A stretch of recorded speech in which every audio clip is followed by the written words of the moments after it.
투자를 하지 않고 여윳돈으로 두는 자금은 파킹 통장으로 활용하시면 좋지요. 최근 파킹 통장에 대한 관심이 높아지고 있는데 24년 3월 22일 기준으로 각 파킹 통장들의 특징들을 살펴볼까 합니다. 우선 여유자금 같은 경우에는 입출금 통장에 넣어두면 상대적으로 손해가 나죠. 그 이유는 보통 수시 입출금 통장 같은 경우에는 연 0.1% 정도의 낮은 금리가 적용되고 있기 때문이죠. 그래서 우리는 하루만 넣어놔도 이자가 적용되는 파킹 통장을 활용할까 합니다.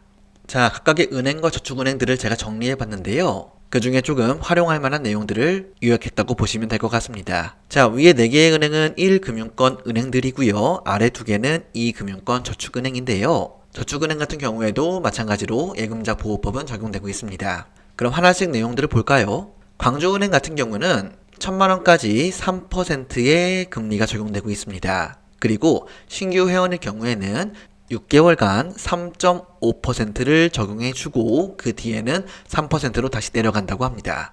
자, 전북은행 같은 경우는 이제 금액에 대한 제한이 없네요. 그래서 조금 큰 금액을 운영하시는 분들은 파킹 통장에 대한 혜택을 모두 받을 수 있을 것 같습니다. 그리고 신규 우대는 3개월간 적용되고 있고 이자는 월 1회씩 지급한다 라고 되어 있네요.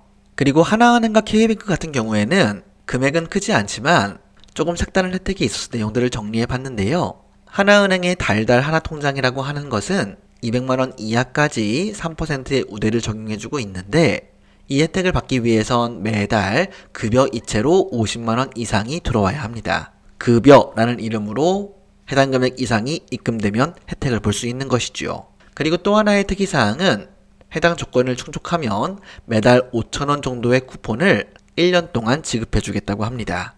편의점 쿠폰이나 그런 내용들인데 관심이 있으신 분들은 하나은행 홈페이지를 들어가셔서 확인해보면 되겠네요. 그럼 5,000원씩 12개월이면 이것도 6만원 정도의 값어치가 있겠습니다.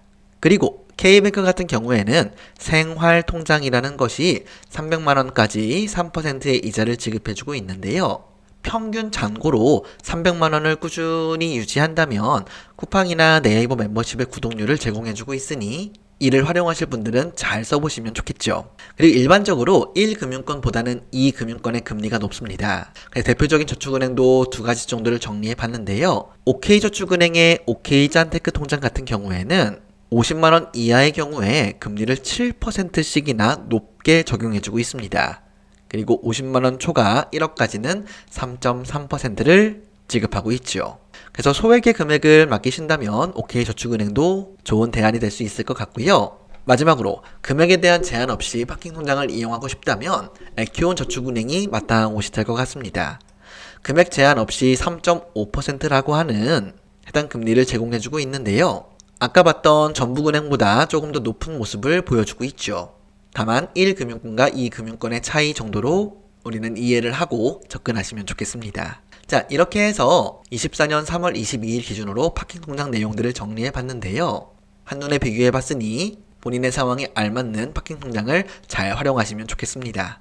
감사합니다.